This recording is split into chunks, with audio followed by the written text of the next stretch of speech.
Tá gravando, tá gravando. Só o vídeo do corvo dando risada é...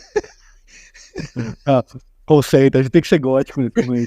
Perdemos totalmente a credibilidade. Vim aqui falar do corvo!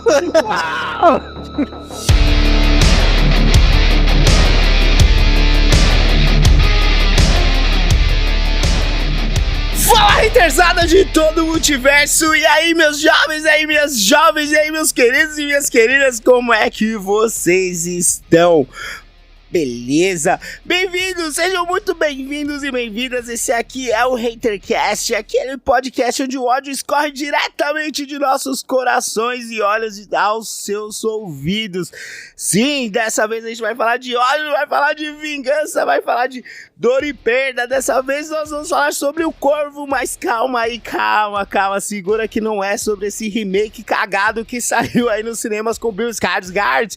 Não, a gente vai falar da melhor versão do Corvo, a gente vai falar dos quadrinhos. Estamos aqui reunidos para falar sobre esse quadrinho que marcou a vida de todo mundo aqui, pelo menos todo mundo que tá participando, e é o meu quadrinho favorito da vida. E deixa eu já me apresentar falando nisso, aquele que também tá sofrendo aí há muito tempo por amor, ele, Felipe Leroy. E tá aqui comigo nessa mesa o cara que, se morrer, vai voltar só cheio de amor pra distribuir, Lucas Oliveira, o Luquinha. Fala, galera, beleza? Esse podcast, então, nós vamos aproveitar o lançamento do remake do Corvo, né, do novo filme do Corvo com Bill Skarsgård, para vocês conferirem a gente falando sobre a HQ do Corvo, pra gente falar dessa HQ que permanece sendo a minha favorita de todos os tempos. E para trocar aquela ideia com a gente chamou aqui o nosso grande companheiro de colonoscopia, Thiago Brancatelli, do Seu Wilson, da bancada do Mansão Wayne, do Fala Animal, do Hora Suave, do Zona aí, de todos os lugares possíveis e do meu coração. Queria falar que todo mundo pareceu animado quando eu dei a ideia de gravar caracterizado, né? Todo mundo, vamos sim, nossa. Todo mundo se empolgou, agora o Brancatelli tá pintado, que otário. Diferentão, quer ser diferente. E aí, gente, vocês estão bem? Quando a gente passar 2 horas pré-gravação falando do cu do herói, vamos falar sobre o Corvo. O Corvo agora. Estamos bem no Queer. Era pra ser um vídeo atmosférico, depressivo. É um George Gisha tocando agora de fundo musical e a gente é lindo do Caduleiro. Bota o The Cure agora. Pô, galera, prazer estar aqui. Tô nervoso. Primeira vez que eu participo de um podcast de pessoas que eu não conheço, que não são não próximas. Apesar de já amar e já ser próximo do, inclusive saber histórias do cu do herói. E aí, meu nome é Thiago Brancatelli, eu sou o cunhado mala dos podcasts, né? Eu sou aquele que aparece sem ser convidado pra ficar no sofá dos podcasts que eu participo. Tô aqui sendo o cunhado mala do Haterzaço também, tá sendo um prazer imenso. Ainda não quero sair daqui, quero passar horas e horas e horas e horas conversando com vocês. Ficará, vai ser obrigado. Se você tiver o mínimo de educação, você não vai desligar na nossa cara. Eu falar sobre essa obra maravilhosa, O Corvo, do James O'Barr. É O'Barr? Como que é? O'Barr. James O'Barr. É foda, né? Porque isso demorou pra ser publicado aqui no Brasil, pra ser publicado recentemente aqui no Brasil demorou. Então eu só fui ler agora em 2018, né? Que a gente viu que foi publicado esse da Darkseid. Da Darkseid, isso mesmo. Só que eu conheço o Corvo desde o filme, de 94. Se eu não me engano, 94. Eu vou soltando informação aqui, vocês vão confirmar. Vão tentando te corrigir errado ainda. Eu tô soltando fake news aqui e deixo na mão de vocês. Eu lembro quando saiu o filme, que eu não tinha lido o quadrinho, eu soube que era quadrinho. E meu primeiro contato antes de ver o filme foi comprar o boneco da McFarlane Studios, do Corvo. Porque eu achei o visual muito do caralho. Eu não sabia nada do personagem, eu sabia pouquíssimo do filme, eu nem lembro se eu sabia se o Brandon Lee, o ator que faz o Corvo, nem sabia se eu sabia a história que ele tinha morrido e tudo mais durante a gravação. Corvo eu conheci por causa do filme, né? Do falatório, na verdade. Eu lembro muito quando o Brandon Lee morreu, saí em todos os lugares. Fazia nem ideia que era uma HQ. nem ideia mesmo. Eu soube anos depois do filme, das continuações e da série do Mark Dacascos, série maravilhosa, Starway to Heaven. O herói pode estar inventando sobre essa série, porque ninguém assistiu essa série. Ele pode falar qualquer coisa e falar, que legal. Depois eu fui ler a história, né? Não era isso aqui, Darkseid publicou em 2018, eu li lá em 99, eu acho, lá pro finalzinho dos anos 90. Essa edição aqui tem muita coisa que não tinha na época, né? Inclusive esse prefácio maravilhoso aqui do James O'Barr, mas a gente já conhecia a história do Brandon Lee, a gente tinha marcado isso, né? Todo mundo dos anos 90 criou uma grande lenda urbana aí sobre... Não lenda urbana, porque o cara morreu de verdade. A lenda urbana é que tinha mantido a cena da morte dele no filme, daí todo mundo foi assistir o filme falando tipo, essa cena aqui atira nele. E ele leva muito tiro no filme, né? Foi aqui, morreu. Não foi, não tem. Eles queimaram o rolo lá que tem a cena, né? Justamente Isso. pra propagar, né, cara?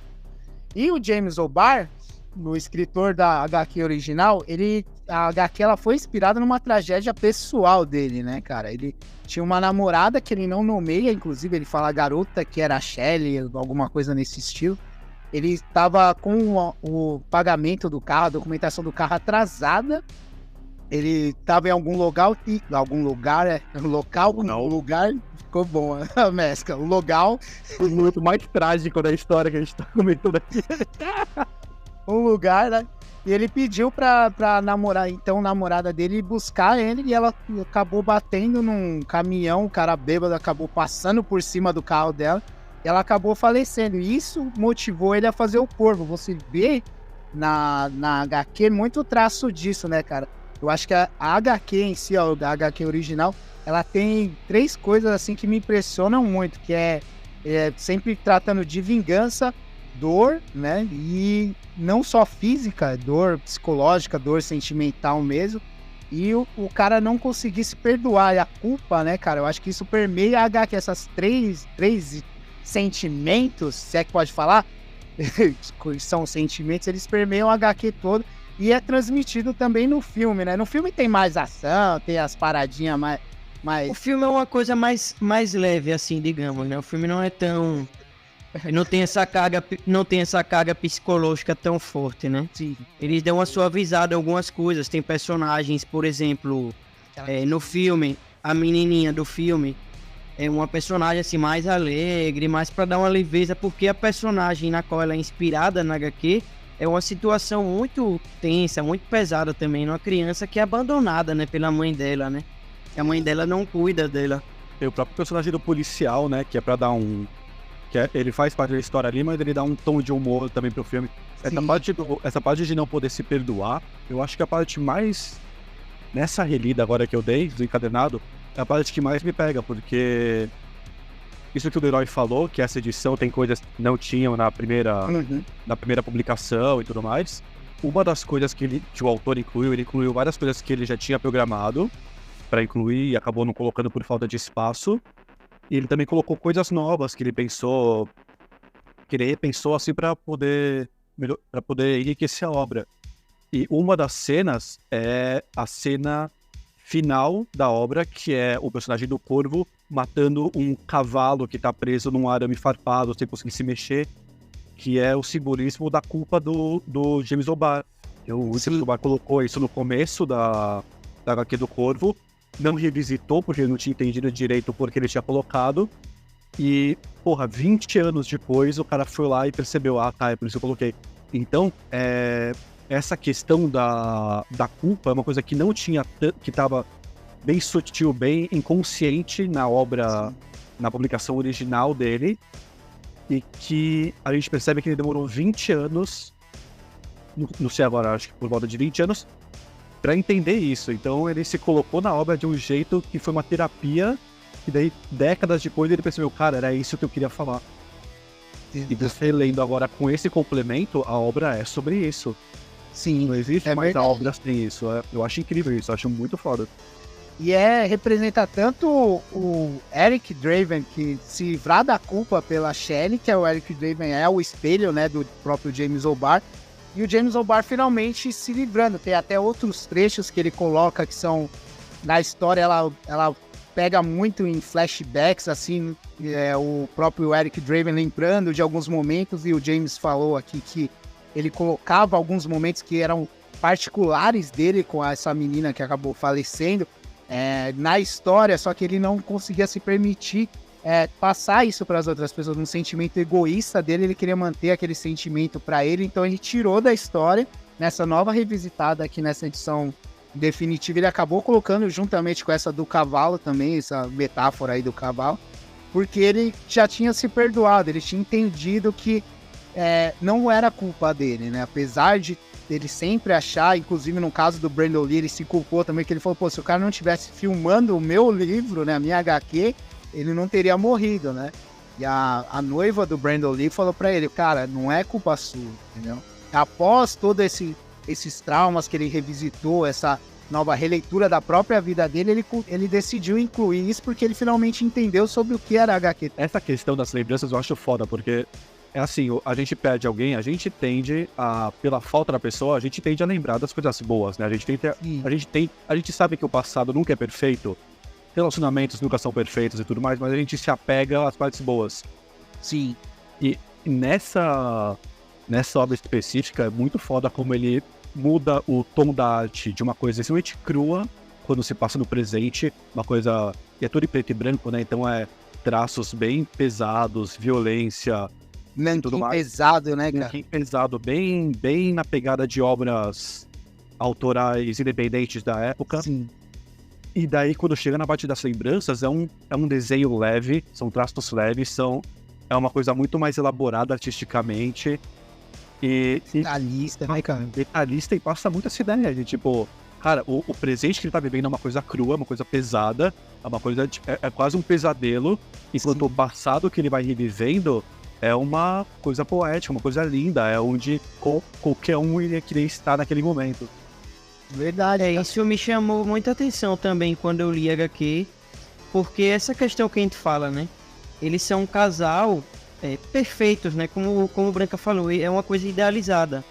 Ele só lembra de momentos perfeitos com ela.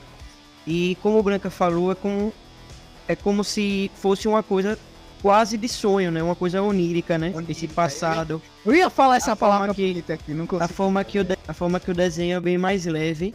E esse presente é um desenho muito visceral, uma coisa muito bruta. E a HQ em si, ela é muito violenta também, ou seja, perde esse traço mais brutal também. Esses poetas da segunda fase do romantismo, né? Eles chamam de ultra-romantismo. O filme, ele simplifica muito, né? Sim. Ele dilui muito da obra. Não, isso não é uma crítica ao filme, porque realmente a não ser que você faça um filme completamente autoral e fora do circuito comercial, sim, é impossível fazer uma adaptação do Corvo, porque a graça do Corvo, pelo menos pra mim, é o que você sente lendo. A história é extremamente básica. A história, na verdade, é como se fosse um poema. Ela não perde tempo explicando muita coisa. Ela não explica por que ele é ressuscitado pelo Corvo, qual o poder do Corvo. Isso explicam depois nas continuações, mas aí não cabe aqui. Ela não explica nada disso, ela não cria propósitos pro que acontece. Sim. Ela é um poema que ela é o que ela é.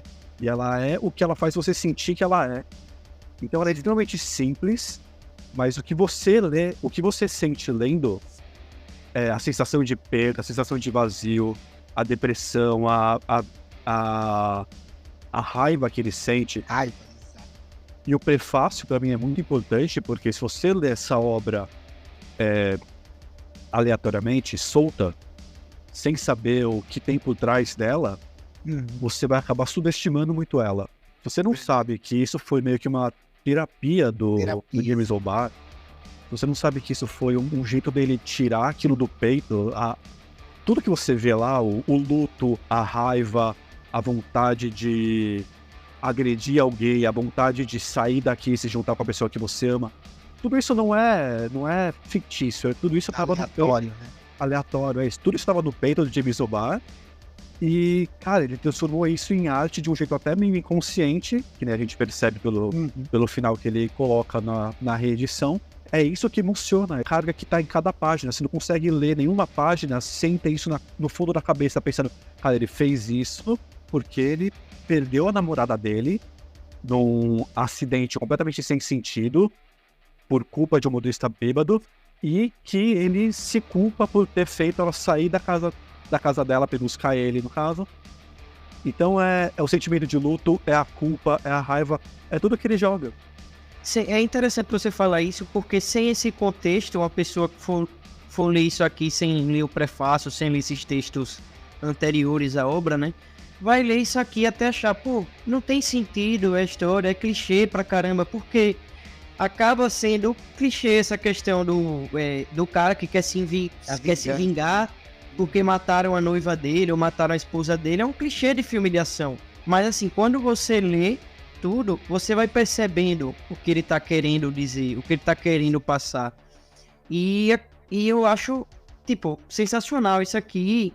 Com certeza, assim, tipo, é um dos gibis que eu mais gosto. O filme também é um filme que eu tenho muito carinho também, eu gosto pra caramba. Surgiu o interesse de eu assistir o filme na época, eu tava assistindo TV, né, na TV a cabo, aí esses documentários que passam no VH1, tava passando um documentário desses, de televisão, né, sobre a morte do Brandon Lee. Foi aí que me surgiu o interesse de assistir o filme e de ler essa HQ. Cara, é maravilhoso isso aqui, é uma das obras, assim, da minha vida, cara. Por isso que eu queria muito falar sobre essa HQ. Enfim, ainda mais com o Thiago Brancatelli.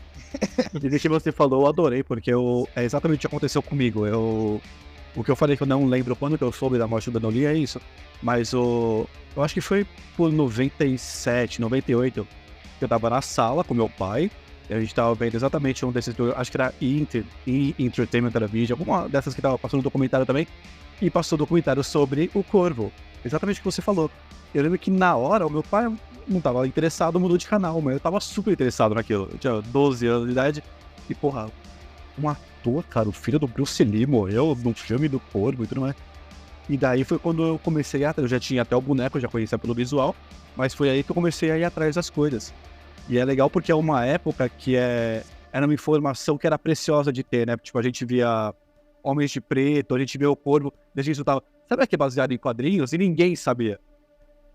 Então sempre tinha essa informação aí que a gente guardava. Mas também foi a mesma coisa comigo, cara. O meu interesse em ver o filme foi meio mórbido também. Foi tipo, sim, cara, o ator morreu durante o filme. Não deve ser só um visual legal ou coisa trevosa.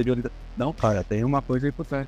É que nem assistir Cavaleiro das Trevas, do Nolan. Do Heath Ledger, né? Cara, o filme cria um peso muito maior por ser o último filme do Heath Ledger, por ter uma puta numa atuação que vai ser a última atuação dele e tudo mais. Isso cria uma aura que é impossível. Uma mítica, que é impossível você se destacar enquanto você tá lendo a obra, enquanto você tá assistindo a obra. Eu vou te falar, essa é uma leitura... Eu ia falar uma leitura prazerosa, mas ela não é muito lá prazerosa. Eu acho que não é essa a palavra. Mas ela te toca muito, cara, porque você sente, né? O Lucas estava comentando a história, ele falou que você entende e tal. Eu acho que não é nem entender, cara. Você sente o que o cara tava sentindo. Você capta ali, porque... como o Branca falou, é uma terapia, cara. Você vê que ele extravasa a raiva dele. Aí passa desse momento daquele nanquim pesado, sangue. Aí volta, o cara vai pra casa com os gatos dele. Assim, a maioria do volume tem sempre esses pequenos espaços que mostram antes do flashback. Não é só tipo um flashback do nada. Mostra o cara vivenciando aquilo e ele sofrendo, tá ligado? Acho foda isso dele sofrer, porque é assim, quando você coloca uma experiência negativa numa obra, eu tento fazer isso muito com música. Mas tipo, porra, qualquer pessoa que coloca uma experiência negativa, traumática numa obra, achando que aquilo vai ser bom, o que eu posso falar de experiência que não é que nenhuma sessão de terapia pesada. Não vai ser bom, não vai... a curto prazo não vai ser bom aquilo vai ser sofrido, aquilo vai ser... Você vai reviver todas as memórias ruins que você tem, as memórias boas vão se misturar com as memórias ruins, tudo vai ser muito dolorido. Então, eu imagino que pro James O'Barr ter se colocado tanto nessa obra, não foi bom pra ele. Não foi uma coisa tipo, vou tirar isso de mim, colocar na obra e ficar leve. Porra, tem uma cena que eu acho linda, que é a cena que tá ele e a noiva pintando, a namorada, né, ainda não é noiva, pintando a parede da casa que eles estão reformando e tudo mais. Que daí tem toda a expectativa de uma vida juntos e tudo mais, e daí é super bonito. E daí corta pra uma cena dele encolhido, é meio que, tipo, completamente encolhido, tudo escuro, só uma luz nele pra dar uma sensação de vazio. É isso, você vê, tipo, é um prazer ver essa cena dos dois brincando um com o outro e super romântico, e você sente que os dois se amam e tudo mais, mas quando corta, você percebe como que o James O'Barr tava quando ele tava escrevendo isso. Exatamente. Deve ter escrito isso, se encolhido em posição fetal, num canto da casa completamente sozinho, e é esse peso, cara, é esse peso que não dá pra ignorar ou separar da obra. Cara. E até eu acho que não lembro se é certinho nessa cena, mas aí aparece o gato lá no meio e ele fala, sai daqui, gato, você me faz sorrir demais. Essa numa outra, Pô, ele se sente até culpado de revivenciar esses... Puta, é muita carga ali, sabe?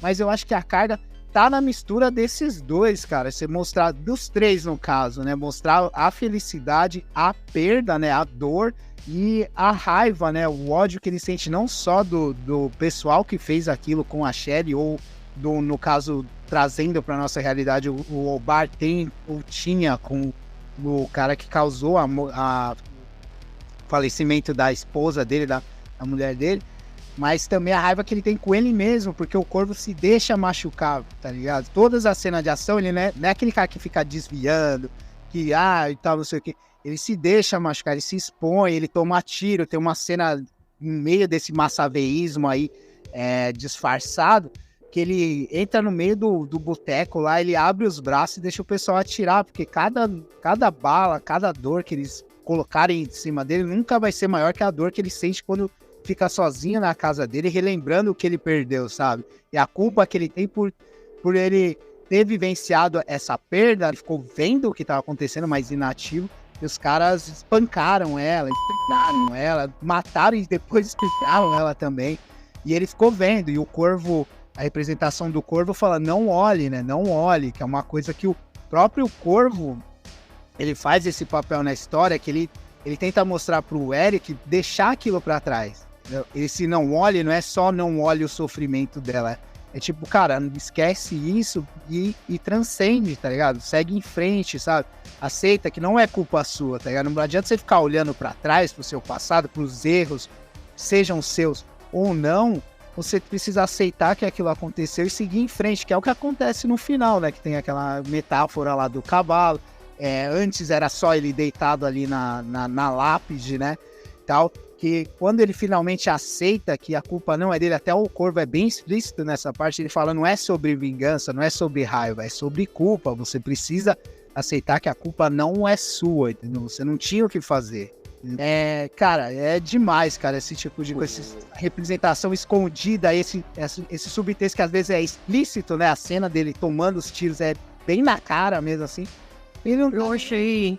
Eu achei interessante esse comentário que você fez, né? Porque é realmente isso. Ele tenta se infligir dor nele mesmo para ele parar de sentir a dor emocional. Ele quer sentir uma dor física para substituir a dor emocional. Ele injeta morfina, ele toma o tiro, ele se corta. E nada disso cura ou substitui a dor que ele tá sentindo. Porque é tudo emocional. Eu acho interessante essa parte dele querer tomar tiro, ele querer se machucar, porque... uma impressão minha, lendo, não sei se foi impressão de vocês dois, mas as cenas que ele mata os assassinos da namorada dele, não existe prazer ali. Você percebe que ele não tá sentindo prazer em matar aquelas pessoas. Ele tá no automático, ele sabe que ele quer passar por isso, ele quer, tipo, ir pro outro estágio, né, do além-vida. Uhum. E ele acha que ele tem que fazer isso se vingando, tem que matar os assassinos, mas não é... Ele não tem prazer, ele tem uma indiferença enquanto ele mata. Então, ele se cortar, ele se deixar ser alvejado e tudo mais, é um jeito dele sentir uma outra coisa, que nem qualquer pessoa em depressão também, que se machuca, se queima, se corta, tudo isso. É alguém que não sabe o que tá sentindo, não quer mais sentir aquilo, ou não quer não sentir nada, e faz esse tipo de coisa pra conseguir sentir alguma coisa, pra sentir uma coisa diferente. É o que ele tá tentando. Isso já tem na obra original, pré-revisão dele. Uhum. Então, ele se machucando é ele tendo consciência de que ele se culpa. Uma coisa que ele não tinha percebido na época, não tinha colocado isso no final e nem nada, mas ele tá matando as pessoas que teoricamente ele culpa sem prazer nenhum, e ele tá se deixando machucar. Por quê? Porque ele se culpa intimamente, inconscientemente. Ele se corta tanto pra sentir uma coisa diferente, mas porque ele mata os assassinos ao mesmo tempo que ele se corta, ele se machuca também, enquanto ele machuca os responsáveis pela morte. Eu acho isso muito louco, cara. É como se tivesse tudo na cabeça do James O'Barr, só que ele não tinha... Não tinha noção, né? E ele só foi se jogando, ele foi tipo, vomitando na folha de papel da HQ, tudo que ele tava sentindo, sem ter 100% de consciência do que ele tava colocando lá. A gente vê que não tem... Isso é uma coisa que o filme muda. O filme, claro, muda pra criar mais tensão, mas na HQ não tem uma adversidade pro Corvo. A adversidade do Corvo é o luto, é interna. O filme, ele sente o que o Corvo sente, né? Então alguém atira no Corvo, daí ele perde os poderes. Mas os quadrinhos não precisa disso. Nos quadrinhos é uma coisa simples, direta. Ele vai matar os assassinos da noiva dele. Isso não tem dúvida. Ele vai concluir a missão dele. Agora, o problema dele é as lembranças que ele tem, é o vazio que ele sente, é o luto que ele sente. A gente estava até falando sobre a parte da música, né, que é muito, muito forte aqui. O James O'Barr até no final coloca os músicos e os álbuns que influenciaram ele quando ele estava escrevendo. Tem Joy Division, tem The Cure, tem um monte de pós-punk dos anos 80, dos anos 70, 80, que trazem essa sensação de vazio e situam ele naquele lugar que ele queria estar. Exato. E isso é uma coisa muito legal. Cara, é muito, muito foda, né? Primeira vista, essa HQ, né? A história como um todo, não só a HQ, mas as que vieram depois, os filmes, série que existe, eu vou provar ainda. Ele tá num lugar, ele se sente não confortável, não é essa palavra, ele sente que ele deve estar naquele lugar de sofrimento, de raiva, tal, porque ele, naquele momento que a gente estava falando muito bem aí sobre o subconsciente, essas coisas, que às vezes a gente ouve os autores falarem, tanto autores, roteiristas, músicos, etc., que às vezes a própria obra toma a vida, né? Você não sabe o que está fazendo, você vai lá, pode ter o início que você fala, vou começar daqui, ou surge uma inspiração divina, e do nada a coisa toma a vida, você é só um mecanismo, você é só uma ferramenta, né, cara? Você vê que tudo atrai para aquela coisa, e é um clima, quando você lê a obra original, ela não tem esse final, eu não diria bom, não diria um final satisfatório, assim, uma coisa que dá um ufa, assim. Era um final um pouco mais pessimista, né? O cara matou a galera, tal, não sei o que, e vai viver no além, sei lá, se alguém vive no além, com aquela culpa, né? Aqui ele se liberta, teoricamente, tanto o autor quanto o personagem se liberta dessa culpa. Então é um final mais otimista, de algum modo, né? Não é uma história de final feliz, né, cara? Mas eu acho que o primeiro final é o final de alguém que estava completamente perturbado por aquilo. O segundo final, décadas depois, é o final de alguém que, de certo modo, encontrou paz naquilo. Sim. Então, o James O'Barr casou de novo, o James O'Barr teve seu sucesso, ele é reconhecido no meio, ele conseguiu superar o... Porque eu acho que uma parte do luto é a questão que você falou do gato, por exemplo. Sai daqui, gato, você me deixa feliz demais. A gente se sente meio que preso naquele estado, tanto pelo que a gente sente, mas pelo que a gente acha que a gente tem que sentir. A gente acha que a gente deve... Acho que é merecido a gente. A gente deve àquela pessoa que a gente perdeu uma introspecção, um sofrimento, um luto. A aceitação desse final novo, pra mim, traz uma paz também. Traz uma paz de saber que ele entendeu isso, uma coisa que estava muito sutil e muito só implícita na primeira obra. Ele entendeu isso, ele tá bem, ele conseguiu talvez não se livrar, mas ele conseguiu entender o bastante pra passar por cima. E isso realmente, a paz de espírito dele traz uma paz de espírito pro leitor. Lógico que eu nunca passei por algo parecido com o James O'Barr ou com o Eric Draven, Mas quando você vê aquilo, você entra na história, você começa a lembrar de coisas assim também, sabe? Aqueles momentos que você olha pra trás e fala, puta, sabe? E vem aquela dor, daí você fala, puta, ele consegue, eu acho que o James O'Barr, ele foi tão assertivo no modo de contar a história, tanto visualmente quanto com palavras. Eu acho que o grande forte aí não é nem as palavras, né?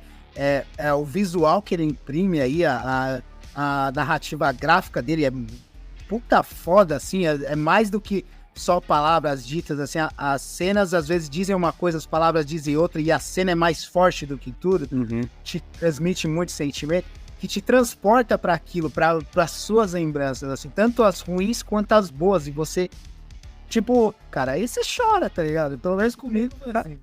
Arte é isso, né, cara? Arte você não precisa ter passado pelo que o artista passou pra sentir. A arte boa, ela consegue te criar uma empatia. Ela tem empatia o bastante pra te criar uma empatia que você vai se identificar com aquilo de algum jeito. A depressão, eu nunca tive o luto de perder alguém que eu me culpo pela morte e tudo mais. Mas a depressão que o personagem passa é uma coisa que eu já passei. A sensação de vazio, várias coisas que ele faz, inclusive, são coisas que eu já passei, são coisas que eu consigo me colocar mesmo sem ter passado por isso. A questão da música que a gente estava falando, que ela te leva para um determinado estado de espírito para você canalizar aquilo, é isso. O James O'Barr não passou pelo que o Ian Curtis passou quando estava escrevendo as coisas do Joy Division, mas ele se identificou naquilo de um jeito que aquilo fez sentido para ele, pra dor que ele estava sentindo. E a dor todo mundo sente, vazio todo mundo sente, tristeza, angústia, raiva, agressividade, até ausência de sentimentos, tudo isso é uma coisa que todo mundo tem, e às vezes uma experiência drástica, extrema, vai conseguir fazer você se associar com aquilo. Uma pena, tá ligado? Uma pena mesmo. Eu sei que ela tem a história, a revista, o James O'Barr, o filme tem toda uma mitologia em cima, toda uma carga e tal, mas eu acho uma pena que tem gente que nunca leu isso, sabe? Tipo, eu acho que isso aqui devia ser espalhado aos meus ventos, tá ligado? Tipo, jogar na casa dos outros, sair correndo, tá ligado? É um nicho diferente, né? Porque não é Marvel, DC, não é quadrinho super-herói e tudo mais. É uma coisa não só independente, aliás, é uma coisa que mudou todo o mercado de quadrinhos independentes, porque isso foi um boom que os quadrinhos independentes ainda não tinham tido. Isso incentivou muita gente a também publicar suas próprias coisas e tudo mais. Então eu acho que, na verdade, esse desconhecimento, talvez, já que por causa disso, é uma coisa até positiva, né? Porque não é o que a gente falou, é um personagem que parece ser massa velho, mas está completamente oposto ao que a gente tem como massa velho. Mas eu acho que fez um grande boom por causa do filme. Depois do filme, é o que a gente estava até falando aqui, depois a gente viu o documentário, depois a gente soube dos bastidores, depois que eu vi o boneco baseado no filme e tudo mais, é uma coisa que aumentou aí o público, que nem a série do Sandman pode fazer com quadrinhos do Sandman, fazendo uma comparação assim. Sim. E agora vai ser um novo filme, né, que tem mais envolvimento até do Barr em relação ao anterior, que ele também estava envolvido, mas não tanto. E é o tipo de coisa que pode criar aí um outro hype em cima. Nunca vai ter um hype muito grande. Mas, sim, cara, é quadrinhos fora de setor de super-herói, fora de setor de grandes editoras.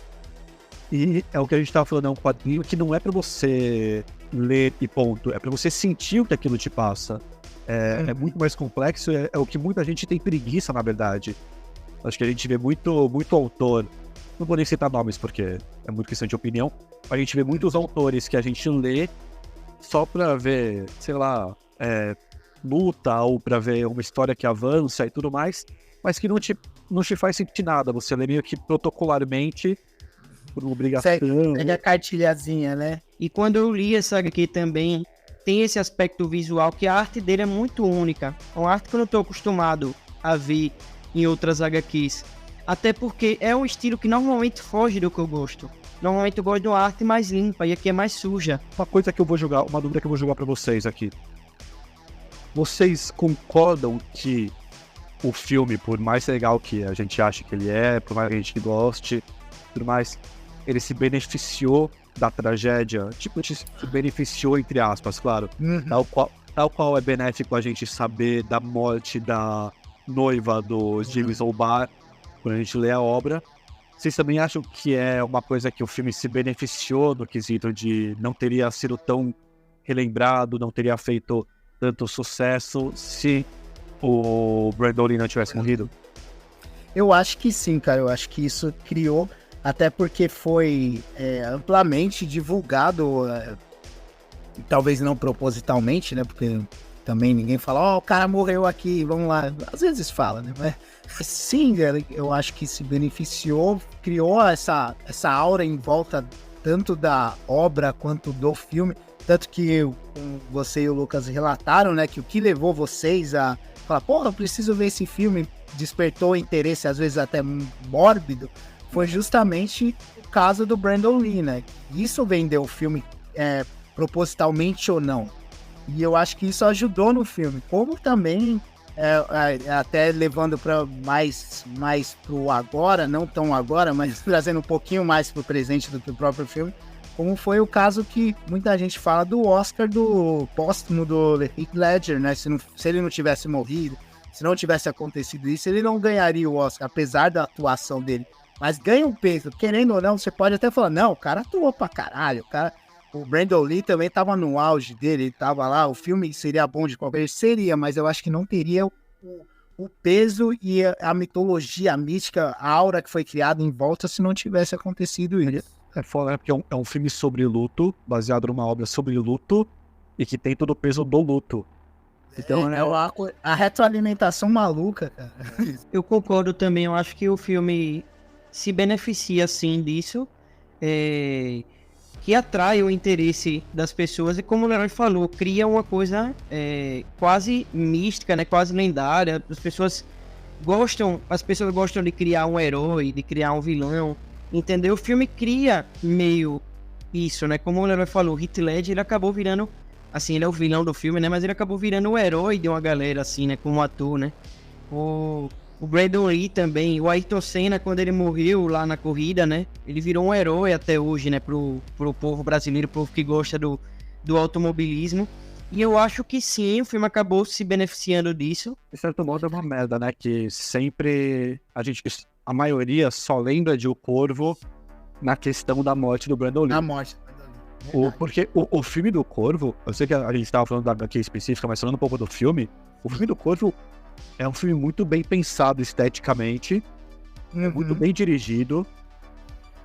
Até o jeito que eles contornam a morte do Brandon Lee, porque o Brandon Lee ele tinha filmado 90 e tantos % das cenas dele maquiado, porque ele quis filmar antes maquiado, pra daí depois filmar as outras cenas. Então, a grande maior parte do filme estava filmada. Só que daí depois tiveram ainda que filmar algumas coisas, usando um dublê do corpo dele, colocando o rosto dele digitalmente no dublê. Coisa que a gente vê, né, em filmes atuais, ainda meio que engatinhando, tipo rede social, que fazem os irmãos gêmeos colocando o rosto de um no outro, mas é o tipo de coisa que em 94 a única referência que a gente tinha era, sei lá, Chaves. O filme é muito bom, né? Ele é como se fosse, assim, eu não sei se vocês concordam, mas eu acho que o que me atraiu muito nesse filme é que ele lembra muito, assim, tipo, o Tim Burton daquela época, assim, por exemplo, do Edward Mãos de Tesoura, do Batman Noturno. Eu tava vendo que o que beneficiou muito pra produção desse filme foi o primeiro Batman do Tim Burton. 89. Foi de 89, porque quando saiu o primeiro Batman do Tim Burton, todo mundo ficou falando, cara, quadrinhos, pegada sombria, estética gótica, é isso que vai fazer sucesso. Daí quando tava em produção, o Corvo saiu o Batman Retorno, que daí teve muita crítica, especificamente em relação ao clima mais pesado. Sim. Porque daí, tipo, pesou mais a mão em relação ao que já era pesado no primeiro. Muita gente da crítica não gostou, muita gente do público também não gostou tanto quanto o primeiro. E daí ficou na dúvida, tanto que era pra talvez esse filme do Corvo ter saído em vídeo. Só que daí depois da morte do Brandon Lee, que daí investiram, foi pra Western, né? Mudou de produtora o filme, investiram mais grana pra poder gravar mais uma semana e fazer as adaptações digitais. E daí falaram, tá bom, vamos lançar no cinema e pronto. É o tipo de coisa que a gente não tá falando que é benéfica nem nada do tipo, mas pra imagem que o Brandon Lee tem hoje, não sei hoje, né, mas pra nossa galera, nossa geração até, pra imagem, pra aura que o filme do Corvo tem hoje e tudo mais, foi benéfica, não vou usar essa palavra, Impulsionou o filme, né, de certa forma. É que Contribuiu. é fora falar que uma coisa negativa foi positiva, mas exatamente contribuiu para que possa existir essa mística em cima tanto do Brandon Lee quanto do filme. Sim. Não que seja uma coisa boa. Não é que todo mundo sai lá, opa! Ainda bem que morreu! Caramba, hein? Que maravilha que foi no set. Mas tudo de ruim a gente pode tirar uma coisa boa. Isso aqui é uma coisa boa tirada de uma coisa ruim. Então sempre que puder tirar alguma coisa positiva de uma coisa negativa, experiências negativas e tudo mais, vale a pena, por mais trágico, por mais negativo, por mais horrível que foi, tirar uma coisa positiva não é falar que aquilo foi bom. Foi bom, não, você tem que seguir por um caminho que é de aceitação, Sim, aceitação. É justamente aí que traz, né? Uma questão que a gente pode extrapolar, por exemplo, o Nirvana ia ser o Nirvana se o Kurt não tivesse matado. O próprio Joy Division seria lembrado hoje em dia como que o Joy Division é representativo na música e em outras artes se o Ian Curtis estivesse vivo. Não sei, ia ser um Los Hermanos? Não sei. A frase da gravação ia ser um Los Hermanos? As coisas positivas que a gente fala é isso, cara, tipo, toda arte pode nascer da tragédia. E isso vai ser uma coisa positiva que vai nascer de uma coisa negativa. Não é que uma coisa positiva que compensa a coisa negativa. É lógico. Mas uma coisa positiva que sai de uma coisa negativa. E isso é bom, porque isso ajuda a aceitar aquilo de negativo que aconteceu. Sim, a gente acaba tirando alguma lição e seguindo em frente, né? Passando por cima e vambora, que tem muita coisa negativa que pode acontecer na nossa vida ainda. Isso não é nem o começo. Coisa negativa vai acontecer. O que depende de você é o que de positivo você pode tirar daquilo. O que de lição você pode tirar, experiência, qualquer coisa positiva que você pode tirar daquilo. É isso que mostra essa HQ, cara. Não é uma HQ que mostra, tipo, cara, o mundo é uma merda e todo mundo é podre e tudo mais. Não, os momentos dele com a noiva já mostra que nem todo mundo é podre. Os momentos dele com o policial, com a garotinha. É o maior reflexo de que não, ele não quer mostrar que o mundo é podre. Mas isso aqui é a prova de que coisas ruins vão acontecer com você, coisas incrivelmente ruins que você não tem nem como mensurar nesse momento, vão acontecer com você, mas você pode criar uma arte, você pode compartilhar isso com as pessoas, falar, tipo, tocar as pessoas. Usar o seu problema pra ajudar outros até. Exatamente. É uma coisa boa que você tem que falar. Esse é um ótimo final.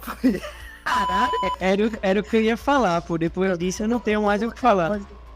Mas, cara, assim, tipo, eu não tenho mais muito o que falar, assim, sobre a obra. Só queria deixar registrado que, pra mim, assim, a gente costuma aqui dar uma nota de 0 a 10, né? Aí eu falei que ele cobra, Branca.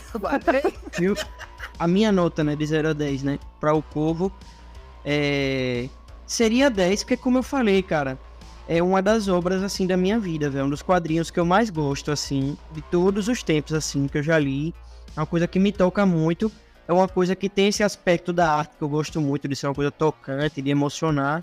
E isso aqui, velho, posso ler, tipo, 30 vezes, que sempre vai me emocionar, velho. Eu também deixar o nosso convidado por último, mas eu dou 10 também, cara. Eu acho que faz 20, 30 anos que essa obra me acompanha aí, de algum modo, né?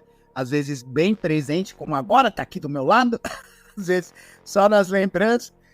Cara, 10 é uma das histórias da minha vida. Eu reli agora, foi como ler da primeira vez, ainda com implementos, atualizações. Tá nas minhas melhores do ano, já falo que vai ser a melhor do ano. Tem assim que vão lançar, hein? Mas é 10, cara. Não tem, eu acho que não tem o que tirar. Eu diria que não tem o que acrescentar, mas se falasse isso há 20 anos atrás, ia falar a mesma coisa e eu complemento, foi muito bem-vindo. Mas acho que aqui encerra. E é isso, eu não quero chorar no vídeo. Eu não sou mole. Coisa É de tudo gente muito fácil. baixo. Porra, amanhã eu vou postar foto de super-heroína de maiô no meu Instagram. Essa edição é definitiva mesmo, na melhor acepção, né, da palavra, né? Sim, cara, isso aqui, eu acho que essa fez jus ao nome, viu? A classificação dela. Definitiva. Recomendadaço pra todo mundo, cara. Quem puder, aproveita que é uma edição grande, bonita. Você que é lombadeiro, fica ótimo na sua estante, não precisa nem ler. E ela não é cara, mano. Ela tem, lógico que a gente entende as condições do mundo nesse momento, né? Principalmente do Brasil, né?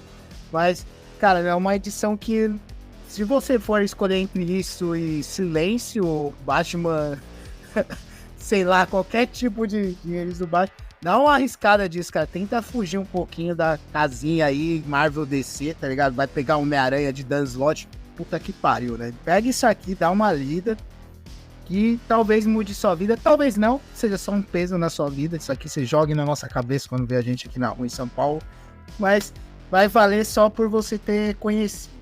Eu dou nota 3. Eu não acho tão boa. Com todo o discurso de 1 hora. Acho uma HQ cansativa. Acho que não diz a que veio. Muito simples, muito massa velho pro meu gosto. Parece o Neil Gaiman que tá escrevendo isso aqui. Parece que no link de Neil Gaiman. Prefiro uma boa mensal do Wolverine. Isso tem. Deadpool massacra Marvel. Naídas e Avenida de Homem. Parece que é uma HQ que. As limitações dela. É muito difícil, né? Pelo que a gente falou. Tipo, uma coisa é você ler solta, sem contexto. Outra coisa é você ler com contexto do prefácio e do que tinha por trás da obra. Sem contexto, você vai ver todas as limitações do James O'Barr, que ele é um autor... Aqui é 89, ele estava fazendo isso por alguns anos, mas ele era um autor completamente inexperiente, lançando uma coisa autoral e underground, independente, fora de qualquer editora grande, fora de... Não tem cor, não tem uma arte final elaborada, tem limitações. Então, se você for ler desse jeito, você vai ver coisas confusas, citações confusas, você vai ler poemas do Rimbaud que não vai fazer nenhum sentido para você que vai estar acompanhando a obra. Mas essas mesmas limitações, para mim, são o que torna a obra tão foda, porque quando você cria qualquer coisa se olhando pelos olhos de outra pessoa, é muito mais fácil. Você consegue pensar melhor, arquitetar melhor, organizar melhor. Você consegue... não artificial, mas é uma coisa mais leve para você. Uma coisa mais fácil, escrever qualquer coisa pelo ponto de vista de outra pessoa. Eu posso imaginar o que outra pessoa está passando. Agora, você pegar isso aqui, você escrever uma obra no momento de puro luto, de pura tristeza, de puro vazio, se colocando naquela obra, com dúvidas do quanto você deve se colocar naquela obra, o quanto você deve se resguardar, dúvidas do quanto você tem que se expor também, principalmente, porque é uma coisa muito difícil. É difícil você se expor para pessoas próximas. Imagina você escrever uma HQ que você sabe que pessoas que não te conhecem vão ler, vão te julgar. Vão querer dar nota no final, ou de repente fazer um vídeo que vão perder mais eu falando do cu de um dos participantes do que da HQ em si. Isso aqui é uma coisa extremamente difícil de fazer. É instintivo isso aqui é o que ele estava sentindo na hora, chorado e vomitado nas páginas dessa revista, do jeito mais cru possível. As limitações que qualquer um que não sabe da história vão ver são vindas disso. A gente sabendo do fundo do background dessa história e vendo essas limitações, elas só exacerbam aquilo que ele está passando, elas só aumentam aquilo que a obra está fazendo a gente sentir. E, cara, a arte pra mim é isso. Se for dar uma nota pra qualquer obra de arte que me faz sentir o que o corpo me faz sentir, é isso, não tem como. Talvez eu dê 9,89, Porque nem tudo é 10. Tô brincando, vou dar 10, foda-se. Eu já ia mandar, paga essa parte aí, para com a vamos abraçar. Tchau, daí pula a janela. Mas obrigado, Branca, foi uma puta de uma conversa, né? Obrigado a vocês, galera. Eu tava nervoso aqui, porra. Mas Nervosão, puta, vou falar merda, vou ser cancelado por essas pessoas que eu amo tanto. é isso, Branca, brigadão, cara, foi uma conversa maravilhosa, muito sentimental, muito... Acho que tanto quanto a HQ foi muito crua, né? A gente se expôs um pouquinho aqui, até demais, né? Aqui pra vocês, eu sou macho pra caralho, não sou essa filhas da puta. Mas, cara, foi demais. Brigadão mesmo, Branca, aí, pela compartilhar com a gente. Obrigado a vocês, porque é o que eu tava falando aqui com o Lucas antes, é o que a gente falou, pouca gente conhece, quer dizer, não pouca gente, mas aqui no Brasil, principalmente, pouca gente conhece o Corvo. Então é uma HQ que a gente quer muito falar sobre, porque se você ler isso aqui e não quiser falar sobre, não quiser falar o que você sentiu e tudo mais, você tá errado. Você viveu errado essa HQ. Você viveu errado, sabe o que é? E, cara, vocês terem me chamado, no momento que você falou o Corvo, eu falei, puta que pariu, finalmente eu vou poder falar do Corvo. Chupa aí, Jota, filha da puta. Toma, desgraçado. Eu te avisei que ia roubar a bancada. Eu já tô de casa. Não, mas na verdade, foi muito... Eu acho que eu não tinha falado assim sobre o Corvo com ninguém. Mesmo sobre o filme, tipo, porque é uma coisa de anos 90, muito pouca gente realmente viu no ponto de querer ficar discutindo o filme. Então, cara, foi divertidíssimo pra mim. Fiquei super feliz. Bom conversar, especialmente com duas pessoas tão incríveis. Conta só eu, ele não. Ele odeia o clima. Acho uma merda. Odeia! Escreve golpe na rua, assim, velho. Ele é aquele cara que vai no Twitter. Tá errado essa adaptação aí, seu. Você não sabe da sua obra. Deus, quanta merda.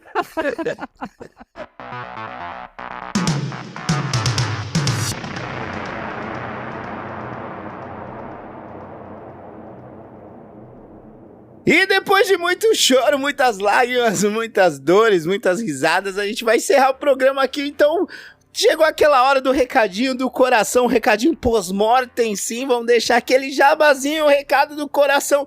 Começa aí, Luquinha, manda aí. Qual vai ser o recado dessa vez aí pra galera? Primeiramente, espero que todo mundo tenha gostado. Depois, eu gostaria de agradecer a todo mundo que ouviu até aqui e pedir a todo mundo que siga a gente no Instagram, @Reitesaço.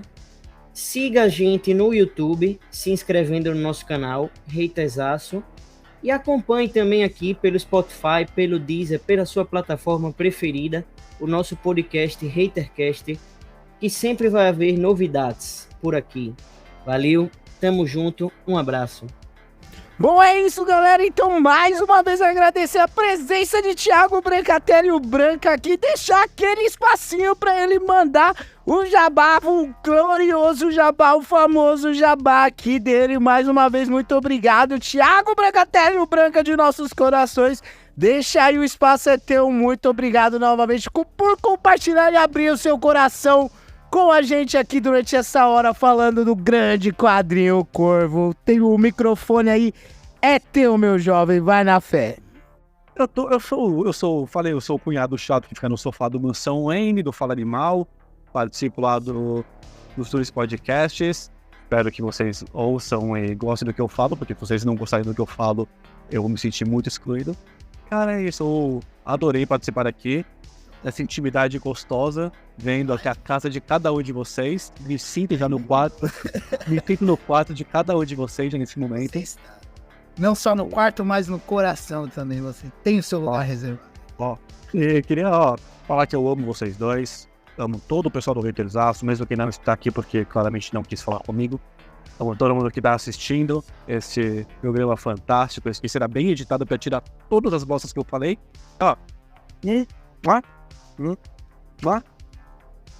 Um beijo na rodelinha da narina esquerda que vocês todos estão assistindo aqui. Muito obrigado.